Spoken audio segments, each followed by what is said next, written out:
നമ്മുടെ ഇന്ത്യയിൽ ആപ്പിൾ യൂസേഴ്സിൻ്റെ എണ്ണം ഓരോ വർഷം കഴിയുന്തോറും കൂടുന്നതാണ് നമ്മൾ നിലവിലത്തെ സാഹചര്യത്തിൽ കാണാൻ സാധിക്കുന്നത്. കഴിഞ്ഞ 2023 കണക്കുകൾ എടുത്ത് നോക്കിയാൽ 2021 22 അപേക്ഷിച്ച് നോക്കുമ്പോൾ 2023 $8.4 മില്യൺ സെയിലാണ് ഇന്ത്യൻ മാർക്കറ്റിൽ മാത്രമായിട്ട് നടന്നത്. ഇത്രയും വലിയൊരു യൂസർ ബേസ് വളരുന്നതോടൊപ്പം തന്നെ വളരുന്ന മറ്റൊരു കാര്യമുണ്ട്. ഇന്ത്യയിലെ യൂസ്ഡ് ഐഫോൺ മാർക്കറ്റ്. നിലവിൽ ഇന്ത്യയിലുള്ള യൂസ്ഡ് മാർക്കറ്റിൽ നമുക്ക് അവൈലബിൾ ആക്കുന്ന ആപ്പിൾ ഐഫോൺ മാത്രം എടുത്ത് നോക്കുകയാണെങ്കിൽ ഡിഫറെൻറ്റ് വെറൈറ്റി അല്ലെങ്കിൽ ഡിഫറെൻറ്റ് ടൈപ്സ് ഓഫ് ഐഫോണുകൾ നമുക്ക് കാണാൻ സാധിക്കും. അതിലൊന്ന് നമുക്ക് നോർമലി അവൈലബിൾ ആകുന്ന യൂസ്ഡ് ഐഫോൺസ്, അതായത് ഒരാൾ ഉപയോഗിച്ചിട്ട് സെല്ല് ചെയ്യുന്ന സെക്കൻഡ് ഹാൻഡ് ഐഫോൺസ്. രണ്ട്, നോൺ ആക്റ്റീവ് ഐഫോൺസ്. നമ്മൾ എന്താണ് നോൺ ആക്റ്റീവ് ഐഫോൺസിനെ പറ്റി ഡീറ്റെയിൽ ആയിട്ടൊരു വീഡിയോ ചെയ്തിട്ടുള്ളതാണ്. നോൺ ആക്റ്റീവ് ഐഫോൺസ് എല്ലാം വരുന്നത് വെളിയിൽ വിദേശ മാർക്കറ്റുകളിൽ നിന്നാണ് ഇന്ത്യയിലേക്ക് ഇത് വരുന്നത്. ഇതിനോടൊപ്പം തന്നെ ഉള്ളതാണ് റിന്യൂഡ് അല്ലാന്നുണ്ടെങ്കിൽ റീഫർബിഷ്ഡ് ഐഫോൺസ്.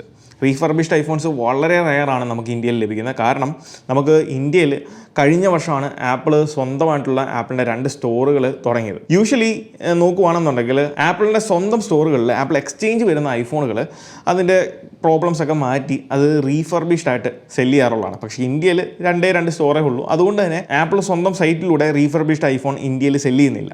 പിന്നെ ഉള്ളതെന്ന് വെച്ചാൽ നമുക്ക് ആമസോൺ, ഫ്ലിപ്കാർട്ട് പോലുള്ള സൈറ്റുകളിൽ അവരുടെ ടെക്നീഷ്യൻസ് ഇതുപോലെ എക്സ്ചേഞ്ച് വരുന്ന ഫോണുകളൊക്കെ എടുത്ത് അതിൻ്റെ പ്രോബ്ലംസ് എല്ലാം പരിഹരിച്ച് കൊടുക്കുന്ന അല്ലെങ്കിൽ സെല്ല് ചെയ്യുന്ന ഓപ്ഷനാണ്. പിന്നെ നമുക്ക് ഈ പറഞ്ഞ റിന്യൂഡ് ഐഫോൺ അല്ലാന്നുണ്ടെങ്കിൽ റീഫർബിഷ്ഡ് ഐഫോൺ, ഇത് രണ്ടും സെയിം തന്നെയാണ്. അതായത് പ്രീവിയസ്ലി ഓൺഡായിട്ടുള്ള ഒരു ഫോൺ, യൂസ്ഡ് ഫോൺ വാങ്ങുന്നു, അതിന് എന്തെങ്കിലും കംപ്ലൈൻറ്റുകളോ പ്രോബ്ലംസ് ഒക്കെ ഉണ്ടെങ്കിൽ അത് കൃത്യമായിട്ട് ഇൻസ്പെക്ട് ചെയ്യുന്നു. അത് ചെക്ക് ചെയ്തതിന് ശേഷം ഇൻറ്റേർണലിയോ അല്ലെങ്കിൽ എക്സ്റ്റേണലിയോ ഉള്ള എന്ത് ഇഷ്യൂസ് ആണെങ്കിലും അതിന് ഒറിജിനൽ പാർട്ട് വെച്ച് റീപ്ലേസ് ചെയ്യുന്ന ഈ ഒരു പ്രോസസ്സിലൂടെ കംപ്ലീറ്റ് ചെയ്യുന്ന ഫോണുകളാണ് റിന്യൂഡ് അല്ലെങ്കിൽ റീഫർബിഷ്ഡ് ഐഫോണുകൾ. അങ്ങനെ ഇന്ത്യയിൽ റിന്യൂഡ് അല്ലെങ്കിൽ റീഫർബിഷ്ഡ് ഐഫോൺസ് സെല് ചെയ്യുന്ന ഒരു പ്ലാറ്റ്ഫോമാണ് Control-C എന്നുള്ളത്. Control-C എന്ന് പറയുന്ന ഈ ഒരു പ്ലാറ്റ്ഫോം. സോ ഇത് പർച്ചേസ് ചെയ്യാൻ ഡെഡിക്കേറ്റഡ് ആയിട്ടുള്ള ഒരു വെബ്സൈറ്റ് Control-C പ്രൊവൈഡ് ചെയ്യുന്നുണ്ട്. സോ ഈ ഒരു വെബ്സൈറ്റ് ത്രൂ നമുക്ക് ആവശ്യമുള്ള മോഡൽ നമുക്ക് തിരഞ്ഞെടുത്ത് അത് പർച്ചേസ് ചെയ്യാൻ സാധിക്കുന്നതാണ്. ഇവർ 18 months വാറണ്ടി ഒക്കെ പ്രൊവൈഡ് ചെയ്യുന്നുണ്ട്. എനിവേ ഈ ഒരു ബ്രാൻഡിനെ പറ്റി ധാരാളം വീഡിയോസ് ഞാൻ കണ്ടു യൂട്യൂബിൽ. സോ നമുക്കൊന്ന് ട്രൈ ചെയ്ത് നോക്കിയേക്കാം എന്ന് ഞാൻ കരുതി. ഇനി ഇതിൻ്റെ അൺബോക്സിങ്ങിലേക്ക് പോകുന്നതിന് മുന്നേ ഒരു കാര്യം, ഇതുപോലുള്ള റിന്യൂഡ് അല്ലെങ്കിൽ റീഫർബിഷ്ഡ് ഐഫോൺസ് നിങ്ങൾ വാങ്ങുമ്പോൾ പ്രത്യേകം ശ്രദ്ധിക്കേണ്ട ഒരു കാര്യം, ഇവരുടെ വെബ്സൈറ്റിൽ അവർ മെൻഷൻ ചെയ്തേക്കുന്നത് കണ്ടു. അതുകൊണ്ട് ഞാനൊന്ന് പറയുവാണ്. 3 കാര്യങ്ങൾ പ്രധാനമായിട്ട് ശ്രദ്ധിക്കണം. ഒന്നാമത്തെ കാര്യം എന്ന് പറയുന്നത് ജെനുവിൻ പാർട്സ് ആണോ നമ്മൾ ഇതിനകത്ത് റീപ്ലേസ് ചെയ്യുമ്പോൾ ഉപയോഗിക്കുന്നത് എന്നുള്ള കാര്യം ശ്രദ്ധിക്കണം. ഇപ്പം ജെനുവിൻ പാർട്സ് എന്ന് പറയുമ്പോൾ നമുക്കറിയാം ഐഫോണിൽ ജെനുവിൻ പാർട്സിൻ്റെ വാർണിംഗ് കാണിക്കുന്ന 3 ഏരിയാസ് ആണ്. ഒന്ന് ഡിസ്പ്ലേ, ബാറ്ററി, ക്യാമറ. ഈ 3 ഐറ്റങ്ങൾ റീപ്ലേസ് ചെയ്യാൻ സാധിക്കുന്നതാണ്. ഈ 3 ഐറ്റങ്ങളിലും ഒറിജിനൽ പാർട്ട് അല്ല, അതായത് റീപ്ലേസ് ചെയ്ത് വരുന്ന പാർട്ട് എന്ന് പറയുന്നത് ഒറിജിനൽ അല്ല എന്നുണ്ടെങ്കിൽ അൺനോൺ പാർട്ട് എന്ന് പറഞ്ഞ് നമ്മുടെ സെറ്റിങ്സിൽ ഇതുപോലെ കാണിക്കുന്നതാണ്. സോ ഇവരുടെ വെബ്സൈറ്റിൽ ഞാൻ നോക്കിയപ്പം അൺനോൺ പാർട്ട് വാർണിംഗ് കാണിക്കുന്നതായിട്ട് ചില ഡിവൈസുകൾക്ക് കണ്ടു. സോ അതിൻ്റെ അർത്ഥം ഒറിജിനൽ അല്ല, ഒന്നെങ്കിൽ കോപ്പി അല്ലാന്നുണ്ടെങ്കിൽ ഇതിൻ്റെ ഫസ്റ്റ് ക്വാളിറ്റി ഐറ്റമാണ് അതിൽ യൂസ് ചെയ്തേക്കുന്നത് എന്നുള്ളതാണ്. അപ്പോൾ ഇതാണ് Control-C എന്ന് നമ്മൾ ഡിവൈസ് പർച്ചേസ് ചെയ്യുമ്പം ലഭിക്കുന്ന ആ ഒരു പാക്കേജ് എന്ന് പറയുന്നത്. ഇത് മൊത്തം പേപ്പറാണ്, പ്ലാസ്റ്റിക് കാര്യങ്ങളൊന്നുമല്ല, പേപ്പർ പാക്കേജിംഗ് ആണ്. കാണുമ്പോൾ തന്നെ നമുക്ക് മനസ്സിലാവും ആ ഒരു കാർഡ്ബോർഡ് സംഭവമാണ് വന്നേക്കുന്നത്. സൈഡിലൂടെ കുറേ കാര്യങ്ങളൊക്കെ എഴുതിയിട്ടുണ്ട്. 1 simple choice, giant leap for mankind. ഭയങ്കര വാക്കുകളൊക്കെയാണ് കൊടുത്തേക്കുന്നത്. എനിവേ ബാക്കിൽ ഇതിൻ്റെ ഡീറ്റെയിൽസ് എല്ലാം കൊടുത്തിട്ടുണ്ട്. നമുക്കൊരു പുതിയ ഐഫോൺ വാങ്ങുമ്പോൾ എങ്ങനെയാണോ ലഭിക്കുന്നത് അതുപോലത്തുള്ള ഡീറ്റെയിൽസ് ഒക്കെ കൊടുത്തിട്ടുണ്ട്. ഇനി ഇത് ഓപ്പൺ ചെയ്യാം. ഓപ്പൺ ചെയ്യുമ്പോൾ എങ്ങനെയാണെന്ന് നോക്കാം. ഓക്കെ, ഇവിടെയാണ് ഏറ്റവും ടോപ്പിൽ നമ്മുടെ ഐഫോണിൻ്റെ ഒറിജിനൽ ബോക്സിൽ വരുന്ന പോലത്തെ ഒരു പീലിംഗ് ഓപ്ഷനൊക്കെ കൊടുത്തിട്ടുണ്ട്. ആ പീലിംഗ് ടാഗൊക്കെ കൊടുത്തിട്ടുണ്ട്. നമുക്കിങ്ങനെ പീൽ ചെയ്തെടുക്കാം. അത് അത്ര വലിയ എക്സ്പീരിയൻസ് ഒന്നും എനിക്ക് ലഭിക്കുന്നില്ല. എന്നിട്ട് നമുക്കിത് ഇങ്ങനെ നിവർത്തിയെടുക്കാം. ഇതിങ്ങനെയാണ് വരുന്നത്, കണ്ടല്ലോ.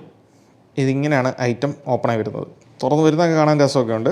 ആദ്യം നമ്മളുടെ ഐഫോണാണ്, iPhone 11 ഗ്രീൻ കളർ. കൊള്ളാം, നല്ല കളറാണ് കേട്ടോ, അടിപൊളി കളർ. iPhone 11 പുത്തം പോലെയാണ് ഇരിക്കുന്നത്. ഈ റിന്യൂഡ് ഫോണുകളുടെ ഒരു പ്രത്യേകത എന്ന് പറയുന്നത് ഇത് കാണുമ്പം നമുക്കൊരു ബ്രാൻഡ് ന്യൂ ഐഫോൺ വാങ്ങിയൊരു ഫീലാണ്. കാരണം ഞാൻ ഓൾറെഡി പറഞ്ഞ യൂസ്ഡ് ഐഫോൺ തന്നെയാണ്, പക്ഷേ ഇതിൻ്റെ കേസിങ്ങും കവറിങ്ങും ഡെൻറ്റും കാര്യങ്ങളൊന്നും ഇല്ലാതെ പുത്തൻ കേസിംഗ് ഒക്കെയാണ് കൊടുത്തിരിക്കുന്നത്. അതുകൊണ്ട് നമുക്കൊരു ബ്രാൻഡ് ന്യൂ ഫീലാണ് ലഭിക്കുന്നത്. അതാണ് ഇതിൻ്റെ ഏക ഒരു പോയിന്റ് എന്ന് പറയുന്നത്. പക്ഷേ ഈ ഒരു രീതിയിലേക്ക് നമുക്ക് ആർക്ക് വേണമെങ്കിലും എവിടെ നിന്ന് വാങ്ങുന്ന യൂസ്ഡ് ഐഫോൺസും നമുക്ക് ഈ ഒരു രീതിയിലേക്ക് മാറ്റാം. അത് വലിയ കാര്യങ്ങളൊന്നുമില്ല. ഇവിടെ നിന്ന് എടുക്കുമ്പോൾ ഇങ്ങനെയൊക്കെ വരുന്നു എന്നുള്ളൂ. പക്ഷേ ഈ ഒരു പച്ച കളർ കൊള്ളാം കേട്ടോ. iPhone 11 നല്ല രസമുണ്ട്, എനിക്കിഷ്ടപ്പെട്ടു. അപ്പോൾ അത് സൈഡിലേക്ക് വെക്കാം. ഇനിയുള്ളത് നമുക്ക് ഇതിനകത്ത് ബോക്സിനകത്ത് വരുന്നത് ഒരു അഡാപ്റ്റർ, ചാർജിങ് അഡാപ്റ്റർ. അത് Control-Cയുടെ തന്നെ അഡാപ്റ്ററാണ്, നമുക്കിവിടെ കാണാം, ഒറിജിനൽ അല്ല. സോ അതുകൊണ്ട് ഞാൻ അത്ര ട്രസ്റ്റ് ചെയ്യാൻ പറയത്തില്ല. Control-Cയുടെ പ്രൊവൈഡ് ചെയ്യുന്ന ഒരു അഡാപ്റ്ററാണ്, 20 watt ആയിരിക്കണം. മൂന്നാമത് ഇതിൻ്റെ കേബിളാണ്. ഇതും ഒറിജിനൽ ആകാനുള്ള ചാൻസസ് കുറവാണ്, കാരണം ഇത് ബ്രാൻഡ് ന്യൂ ആയിട്ടാണ് ഇരിക്കുന്നത്. ഒറിജിനൽ കേബിൾ ആകാനുള്ള ചാൻസസ് വളരെ വളരെ വളരെ കുറവാണ്. അപ്പോൾ പർച്ചേസ് ചെയ്യുമ്പോൾ ഈ ഒരു കേബിളും അഡാപ്റ്ററും കിട്ടും.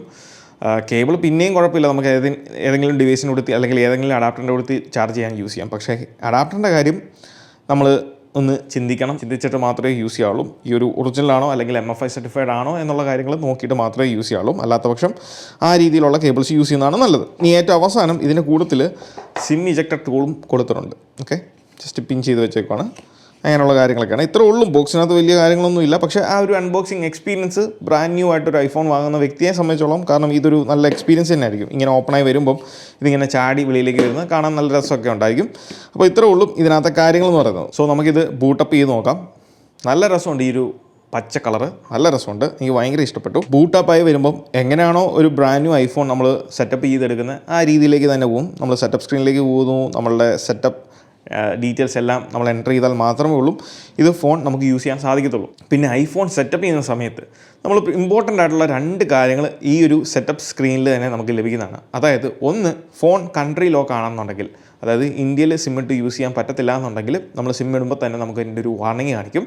അങ്ങനെ ഡിവൈസ് കൺട്രി ലോക്കാണോ അല്ലയോ എന്നുള്ള കാര്യം അറിയാൻ സാധിക്കും. രണ്ടാമത്തത് ആക്ടിവേഷൻ ലോക്കാണ്. ഇതിൻ്റെ പ്രീവിയസ് ഓണറിൻ്റെ ആപ്പിൾ ID ആയിട്ട് ഇപ്പോഴും ഈ ഒരു ഡിവൈസ് ലിങ്ക്ഡ് ആണെന്നുണ്ടെങ്കിൽ നമുക്ക് ഫർദർ സ്റ്റെപ്പിലേക്ക് പോകാൻ സാധിക്കത്തില്ല. സോ ഈ ഒരു ആക്ടിവേഷൻ്റെ സമയത്താണ് ഞാൻ ഈ പറഞ്ഞ 2 കാര്യങ്ങളും നമുക്കറിയാൻ സാധിക്കുന്നത്. ഇത് ബൈപ്പാസ് ആയി കഴിഞ്ഞാൽ അല്ലെങ്കിൽ ഇത് കംപ്ലീറ്റ് ചെയ്ത് കഴിഞ്ഞാൽ ഡിവൈസ് നമുക്ക് ധൈര്യമായിട്ട് യൂസ് ചെയ്യാൻ സാധിക്കും. സോ വൺസ് നമ്മൾ സെറ്റപ്പ് പ്രോസസ്സ് എല്ലാം കംപ്ലീറ്റ് ആക്കി കഴിഞ്ഞാൽ നമുക്ക് ഡിവൈസ് നമ്മുടെ ഹോം സ്ക്രീനിലേക്ക് വരുന്നതാണ്. ഇങ്ങനെ നമുക്ക് ഫോൺ യൂസ് ചെയ്ത് തുടങ്ങാവുന്നതാണ്. സോ കൺട്രോൾ സിയുടെ വെബ്സൈറ്റിൽ ഓൾഡർ ഡിവൈസുകളായിട്ടുള്ള ഐഫോൺ SE, ഐഫോൺ 11 സീരീസ് മുതൽ ഐഫോൺ 13 സീരീസ് വരെയുള്ള മോഡൽസ് നമുക്ക് അവൈലബിൾ ആണ്. ഐഫോൺ 11 നമുക്കറിയാം iOS 18 സപ്പോർട്ടഡ് ആണ്. അതോടൊപ്പം അടുത്ത വർഷം iOS 19 സപ്പോർട്ട് ലഭിക്കുന്നതാണ്. 12ഉം 13ഉം 14ഉം ഒക്കെ അതുപോലൊക്കെ തന്നെയാണ്. സോ എനിവേ, ഇന്ത്യയിൽ നമുക്കിപ്പം ഈ ഒരു കൺട്രോൾ സി എന്ന് പറയുന്ന വെബ്സൈറ്റിലൂടെ റീഫർബിഷ്ഡ് അല്ലെങ്കിൽ റിന്യൂഡ് ഐഫോൺ അവൈലബിൾ ആണ്. അതല്ലെങ്കിൽ നമുക്ക് നോർമൽ യൂസ്ഡ് ഐഫോൺ വാങ്ങിയിട്ട് അത് ഈ പറഞ്ഞ രീതിയിൽ നമുക്ക് തന്നെ ചെയ്യാനുള്ളതുള്ളൂ. ഓരോ മോഡൽസിൻ്റെയും പ്രൈസും ഡീറ്റെയിൽസും എല്ലാം തന്നെ വെബ്സൈറ്റിൽ അവൈലബിൾ ആണ്. അവിടെ പോയി നിങ്ങൾക്ക് പർച്ചേസ് ചെയ്യാവുന്നതാണ്. അപ്പോൾ ഈ ഒരു വീഡിയോ നിങ്ങൾക്ക് ഇഷ്ടമായെന്ന് വിചാരിക്കുന്നു. ഈ വീഡിയോ ഇഷ്ടമായാൽ തീർച്ചയായിട്ടും പോയി നമ്മുടെ ലൈക്ക് ബട്ടൺ സ്മാഷ് ചെയ്യുക. So once again this is me Milan. catch you guys next video. Till then, peace.